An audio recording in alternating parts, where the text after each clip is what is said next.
កំឡងយូរហើយតែហេតុដេចលើយមិនទាន់ដល់គូខ្លួននៅកន្លោះយូរហើយតែហេតុដេចលើយមិនទាន់ដល់គូថាចាំយូរអើយសែនយូរឬមួយក៏គូខ្ញុំមិនទាន់កើតថាចាំយូរអើយសែនយូរឬមួយក៏គូខ្ញុំមិនទាន់កើតអីលើដល់ឆ្នាំថ្មីហើយសង្សារបងអើយមកដូចមេឃទៅអីលើដល់ឆ្នាំថ្មីហើយក៏ព្រេងបងអើយមកដូចមេឃទៅតើសឬមួយក៏ខ្មៅ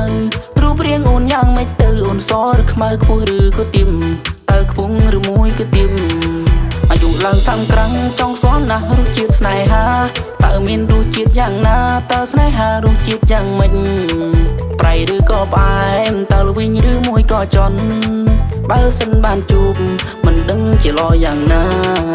តែគិតទៅនៅម្នាក់ឯងវាស្រួលយ៉ាងដែរអត់បាច់ពីបើរឿងស្នេហ៍អត់ខ្វល់ទេរឿងស្នេហាពេលនៅម្នាក់ចឹងជាងចង់ទៅណាមកណាចង់ដើរភើស្រាក៏គ្មានអ្នកហាមឃាត់យើងដែរ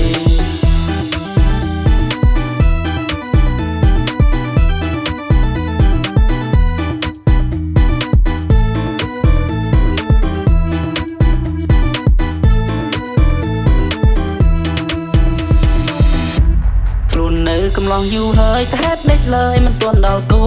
ខ្លួននៅកន្លោះយូរហើយតែហេតុដេចលើយមិនទាន់ដល់គូ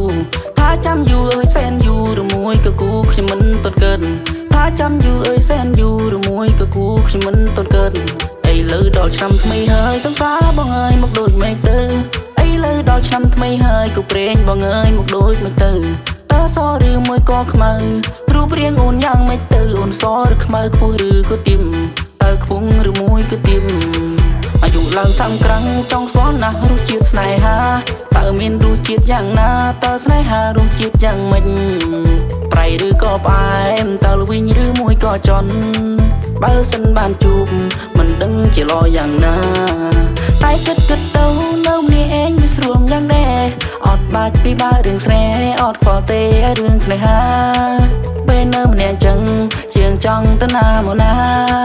ចង់ដើរភើស្រាក៏គ្មានអ្នកហាមឃាត់យើងដែរ